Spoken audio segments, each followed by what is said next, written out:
आप देख रहे हैं इस वक्त आज का मुद्दा। वजीर दिफा राजनाथ सिंह जुमेरात को एक बार फिर कह रहे थे कि कश्मीर हमेशा हमारे साथ रहा है और आगे भी रहेगा। उन्होंने लेह में डीआरडीओ की तरफ से हो रहे एक प्रोग्राम के दौरान कहा कि उनकी बात इस बारे में अमेरिकी वजीर दिफा से भी हो चुकी है। राजनाथ सिंह ने कहा कि अमेरिकी वजीर दिफा ने मुझसे कहा है कि आर्टिकल 370 के जाब्तों को हटाना भारत का अंदरूनी मामला है। राजनाथ सिंह ने यह भी कहा कि हम पाकिस्तान से अच्छे पड़ोसी के ताल्लुकात चाहते हैं, पर बात कैसे हो जब वो दहशतगर्दी का सहारा लेता है।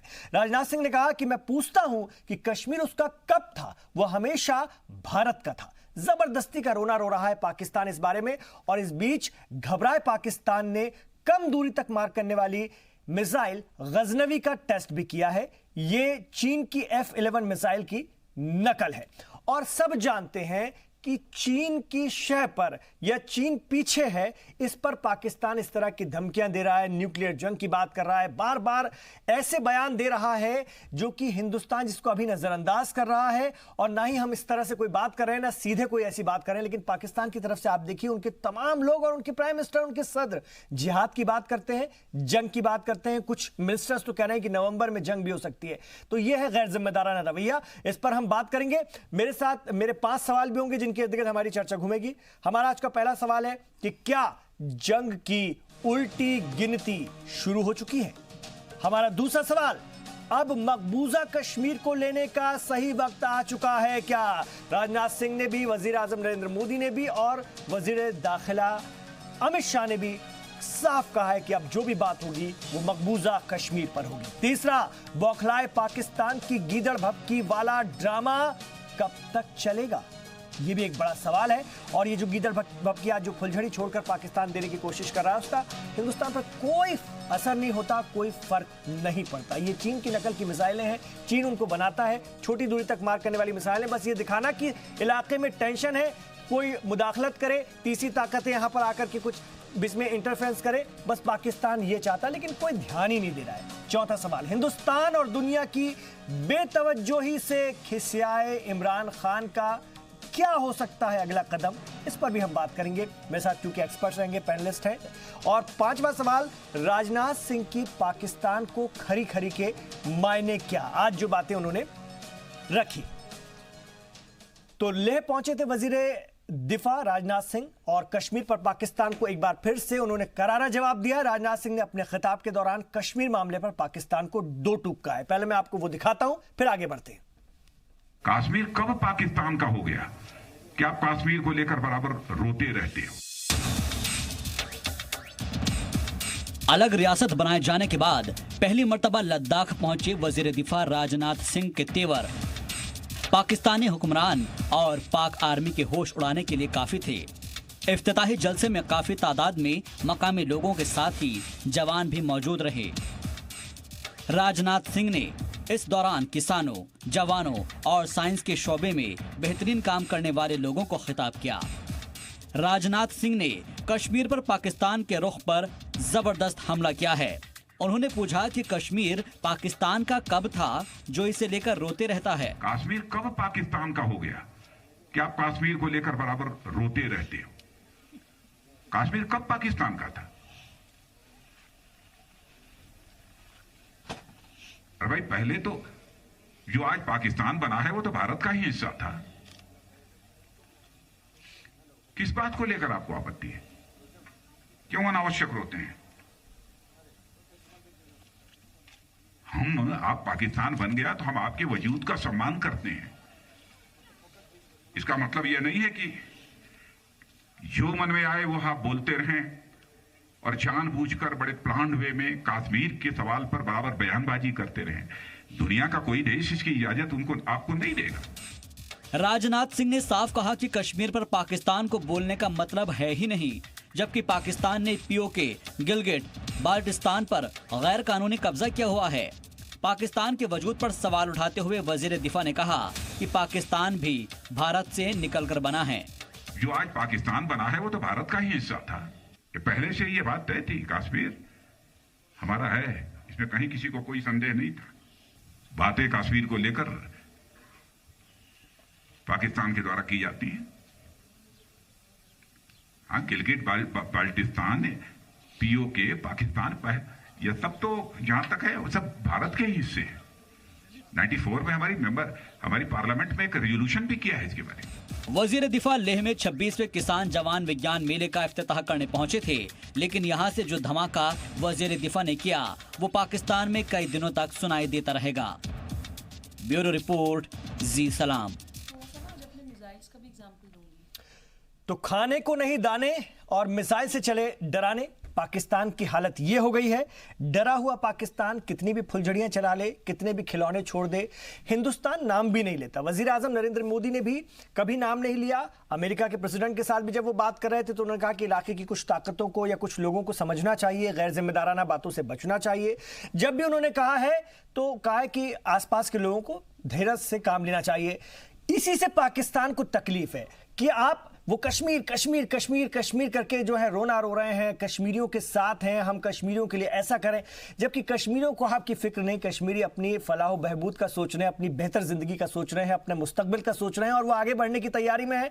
आप रोते रहिए क्योंकि आपका काम ही था उनको भड़काना, उनको बर्बाद करना। उनकी नस्ल की नस्ल आपने बर्बाद कर दी। उनके बच्चों को न जाने कितने बच्चों को आपने दहशतगर्द बना करके मरवा दिया।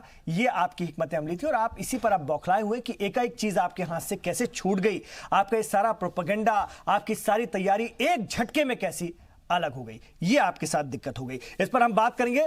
मेरे साथ बहुत खास मेहमान इस वक्त स्टूडियो में तशरीफ फरमा है।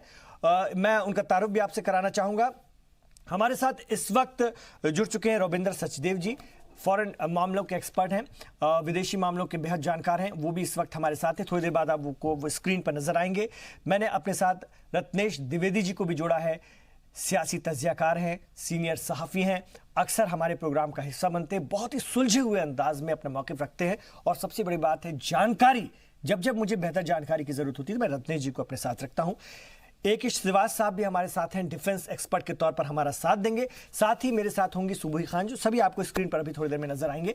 सुबही खान जो होंगी मेरे साथ, सुबही जी जो कि एक बेहतर राजनीतिक विश्लेषक हैं और बहुत सारी चीज़ें की राष्ट्रवादी वक्ता के तौर पर आपको जाना जाता है और बहुत सारी चीज़ें भी आपसे जानने समझने की मैं कोशिश करूंगा। लीजिए, हमारे मेहमान भी आपके टेलीविजन स्क्रीन पर आ गए। रत्नेश द्विवेदी जी मेरे साथ है, रविंद्र सचदेव जी मेरे साथ है, A.K. श्रीवास्तव साहब मेरे साथ स्टूडियो में तशरीफ फरमा है और सुबही खान साहिबा मेरे साथ है। तो आइए आगाज करते हैं इस बातचीत का। सबसे पहले मैं रविंद्र जी आपके पास आना चाहूंगा। रविंद्र जी, पाकिस्तान ने आज एक और खिलौने का परीक्षण कर लिया, टेस्ट कर लिया। वो करते रहें जो करना है। मैं बार बार इसको खिलौना या फुलझड़ी इसलिए कह रहा हूं क्योंकि ये सब चाइनीज चीजें हैं और चाइना का पीछे से हाथ है, सपोर्ट है और वो सारा जो धमकियां हैं, सारी जो बातें हैं और सारे तमाम लोग जो कर रहे हैं वो सिर्फ बैकअप वहीं से है और इसके अलावा अपना कुछ नहीं है। तो ये कब तक चलेगा आपके हिसाब से? आप तो फॉरेन नीतियों को बेहतर तरीके से जानते हैं और इसके पीछे की हिकमत अमली क्या हो सकती है? ये चलता रहेगा, ये रुकेगा नहीं जी। कभी ज्यादा होगा, कभी कम होगा, ये चलता रहेगा। वन सेकेंडली, जैसे आपने अपनी इंट्रोडक्शन में भी कहा था, पाकिस्तान का सारा ऑब्जेक्टिव, मेजॉरिटी ऑब्जेक्टिव ये है दुनिया की नजरों में ये दिखाना कि इस रीजन में टेंशन्स हो रही हैं।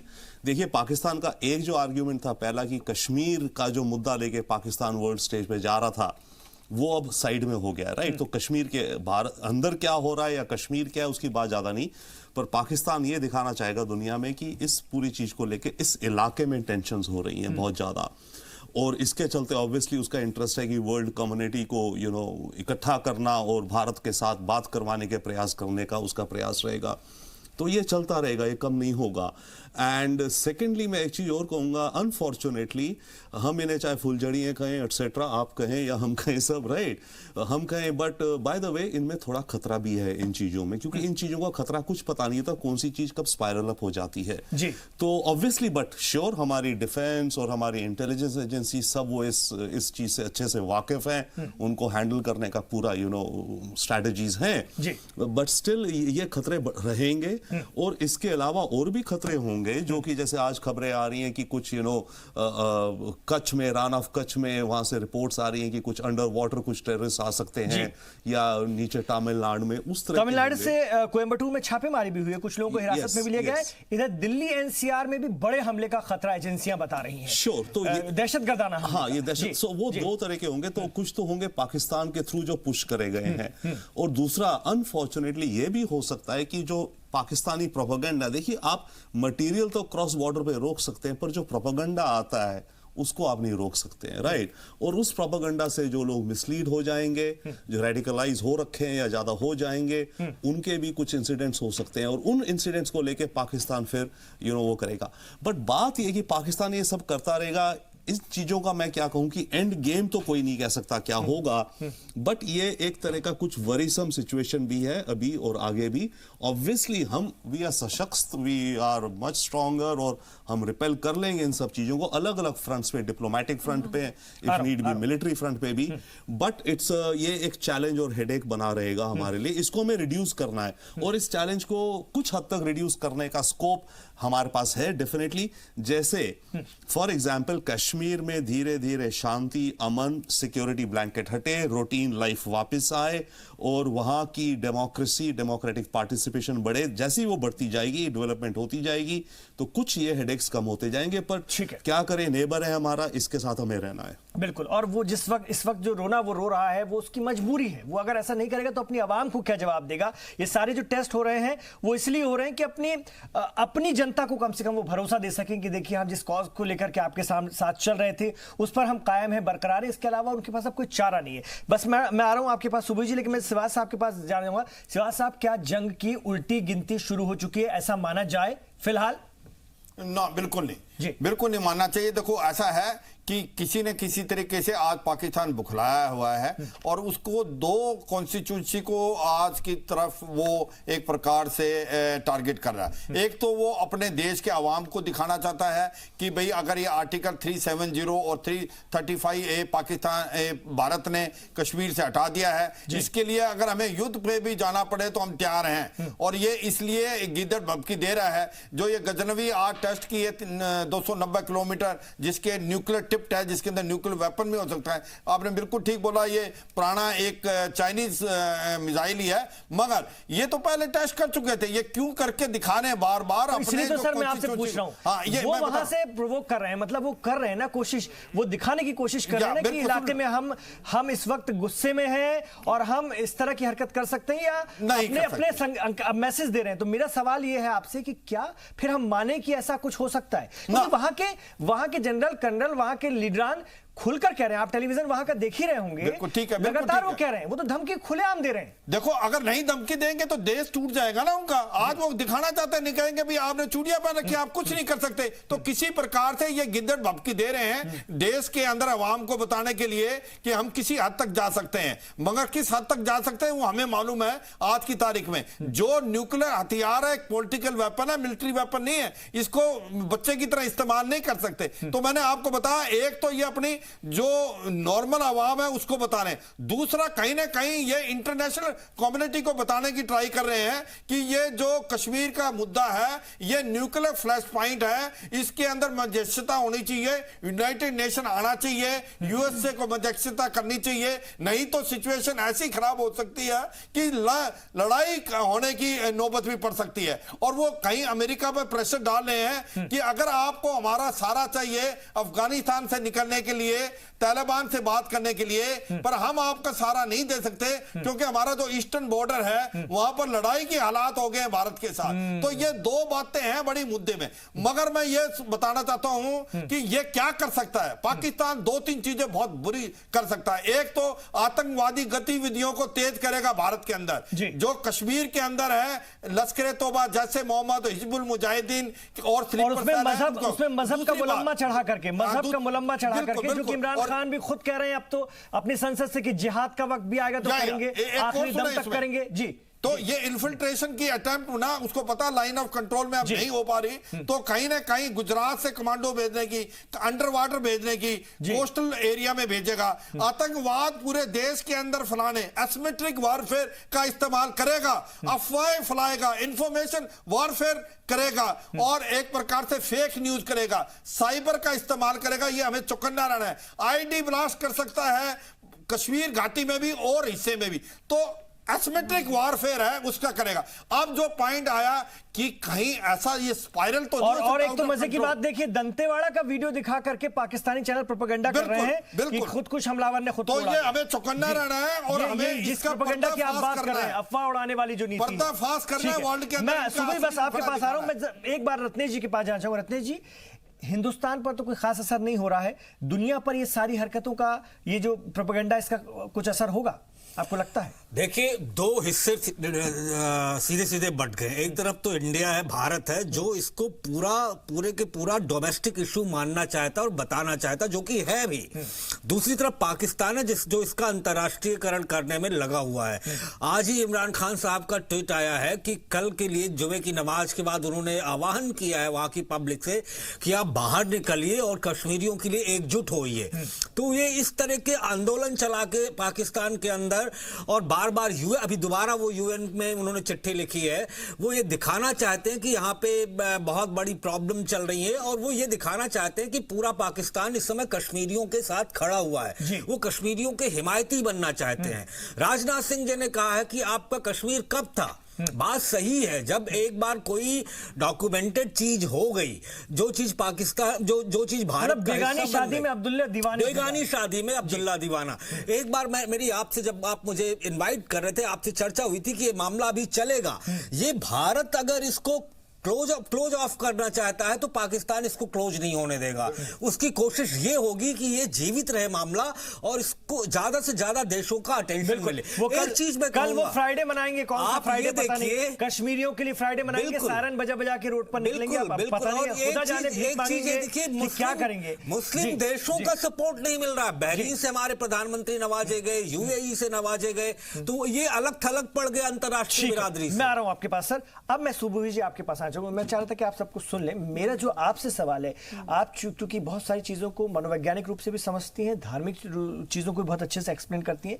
देखिए, जो सिवाज साहब ने भी कहा कि बहुत सारे प्रोपेगेंडा इकट्ठे डाले जाएंगे पाकिस्तान की तरफ से, और उसमें एक वो होगा जो धर्म का मुलम्मा चढ़ा करके ब्रेन वॉश जो अभी तक किया गया है, उसी तरह की अफवाहें फैला करके माहौल बनाया जाए। और जो कश्मीरियों को सपोर्ट का मकसद है, मतलब है, वो ये है कि मुसलमान है, मुस्लिम लैंड की तो एक पूरी लड़ाई थी ना ये। तो कहीं ना कहीं इस प्रोपेगेंडा को रोकने के लिए भी हमें तैयार रहना होगा, क्योंकि इमरान खान और उनके साथ खुद जिहाद करते हैं। मुबैना जिहाद, कौन सी जिहाद की बात करते हैं ये तो उनका खुदा ही जाने, लेकिन ये हमारे लिए खतरनाक हो सकता है। जी इमरान जी, ये बात मैं सब लोगों की बातों से इस चीज के लिए सहमत हूं कि पाकिस्तान से वॉर को लेके तो मुझे कहीं से कहीं तक किसी तरह का कोई खतरा नहीं लगता।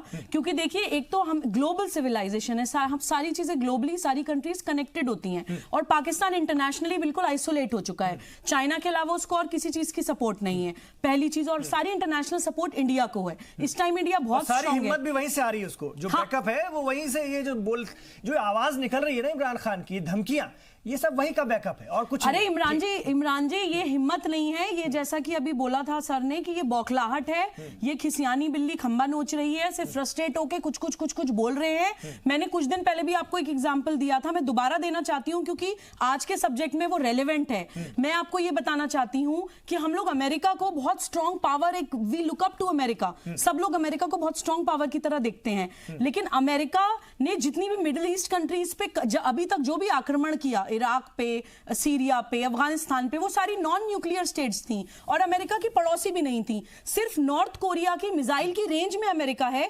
आज तक वो नॉर्थ कोरिया पे हमला करने की हिम्मत नहीं कर पाए हैं, सिर्फ न्यूक्लियर पावर होने की वजह से। लेकिन हमारी इस प्रेजेंट गवर्नमेंट ने, पाकिस्तान ने जब हमारे पुलवामा में 44 सैनिकों को मारा था, तो हमारी इस प्रेजेंट गवर्नमेंट ने पाकिस्तान के न्यूक्लियर पावर होने के बावजूद और पड़ोसी होने के बावजूद बालाकोट में घुस के उनके टेरर कैंप्स हम लोग खत्म करके आए हैं। तो मैं ये बोलना चाहती हूं कि इतनी स्ट्रांग गवर्नमेंट है, मैं पूरे देश की जो जनता मुझे सुन रही है, अपने दिमाग से वॉर का डर तो निकाल दीजिए। पाकिस्तान कहीं से कहीं तक हमारे सामने स्टैंड नहीं करता।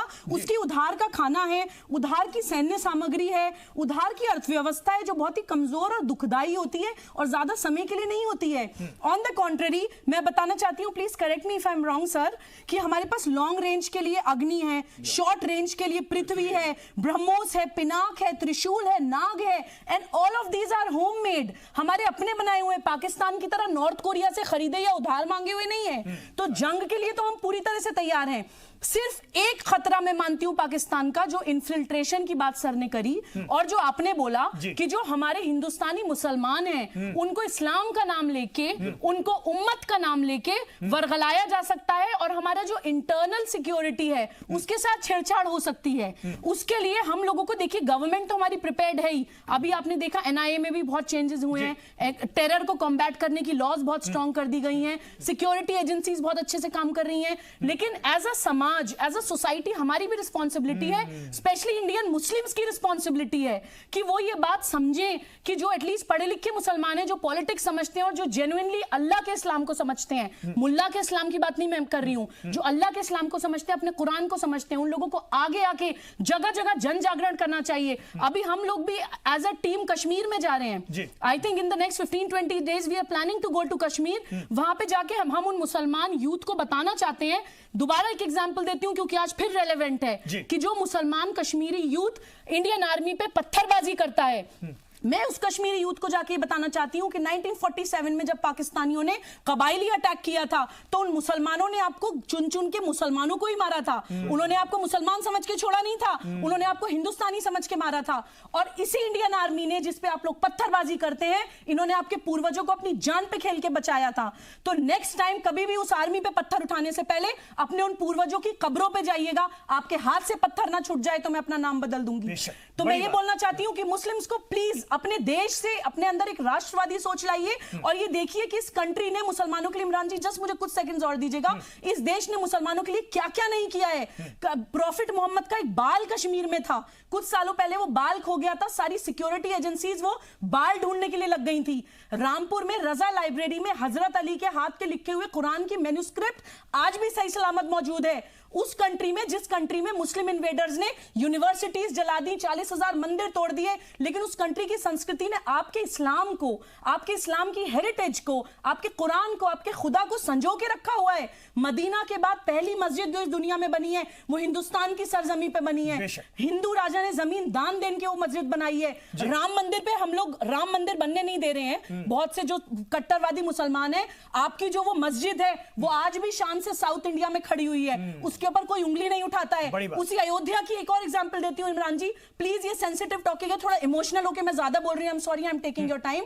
अयोध्या का एग्जांपल देती हूं जी, जिस अयोध्या में आपने सालों से राम मंदिर को लटका रखा है, उसी अयोध्या में नूह सलाम की दरगाह शान से खड़ी है। वहां पे इस्लाम का हरा झंडा लहराता है। वहां पे कोई हिंदू जो रोते हैं, जो तड़प रहे हैं, मर गए राम मंदिर बनने के लिए, लेकिन आज तक नूह सलाम की दरगाह में उन्होंने जाके किसी तरह की कोई इंटरफेरेंस नहीं करी है। तो पूरी दुनिया की सारी इस्लामिक कंट्रीज से ज्यादा हक के साथ, इज्जत के साथ, एहतराम के साथ मुसलमान इस देश में रहता है। तो इमरान खान और उनके जैसी मानसिकता वाले मुसलमानों की हम लोग बिल्कुल नहीं सुनेंगे। हम अपने देश के साथ खड़े हैं। बड़ी बात है। अगर जंग भी होती है तो हम अपने देश के साथ खड़े होंगे और आपका नामो निशान इस दुनिया के नक्शे से मिटा देंगे। अल्लाह के रसूल ने तो खुद कहा था कि जहां से मुझे मोहब्बत की खुशबू आती है वो जगह वो है हिंदुस्तान। तो उसको कौन हिला सकता है, उस हिंदुस्तान का कौन बाल बांका कर सकता है जहां अल्लाह के रसूल ने सदियों पहले मोहब्बत देख ली थी, समझ ली थी। तो वो गहवारा है मोहब्बत का। एक छोटा सा वक्फा मैं यहां पर ले रहा हूं, उसके बाद आ रहे हैं इस चर्चा को और आगे बढ़ाने अपने मुअज़्ज़िज़ मेहमानों के साथ। इस चर्चा को अपने दिल और दिमाग के दरवाजे खोलकर सुनिएगा। कश्मीरी भाई बहन भी इस वक्त इस प्रोग्राम को बहुत बहुत बड़ी तादाद में देखते हैं अपने घरों पर, हम जानते हैं, और इसीलिए हम चाहेंगे कि आप लोग भी इस चीज को समझे, सुने, और लगता है कि आप लोगों ने बहुत सारी चीजों को समझ भी लिया क्योंकि हम सब साथ हैं।